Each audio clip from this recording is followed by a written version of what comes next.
Belarusian student says he was beaten in a torture truck. This post received a score of 6,100, with an upvote ratio of 97%. Here are the top comments in response to this article.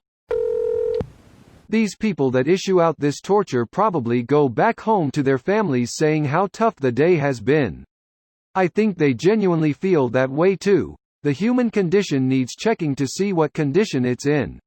If they're anything like American cops, they love the rush and know in their heart of hearts that they're doing the right thing. There are plenty of American citizens who would support this type of activity. There are plenty of American cops who love to oblige them. They are the people who think it would only happen to those they hate, not themselves.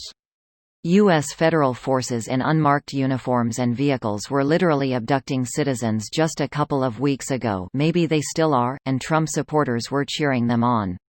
It'll be interesting to see what the Biden administration, if they win, would do to Trump supporters who chose to protest with firearms. What would they do? A lot of hand-wringing, if recent history serves. Yay, probably. But Trump has set a lot of new precedents, and I'm afraid he'll make squashing protests and potentially charging those who participate a new normal. Just look at what Barr has recently said about charging the protesters with sedition.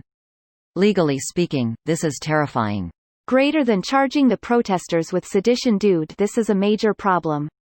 In my country, India, this is basically the main weapon of any politician. The people who get charged lose everything trying to counter this, and it's insane. It scares the shit out of me. It's such a slippery slope. They'll start by arresting protesters under the guise of them being violent, and eventually it'll evolve to arresting anybody who speaks out, i.e., Russia.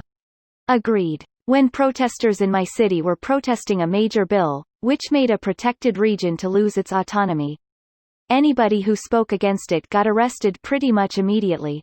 The law enforcement in any nation at the moment seem untrustworthy, along with the government at the time. Good thing he has an entire pineapple next to the bed.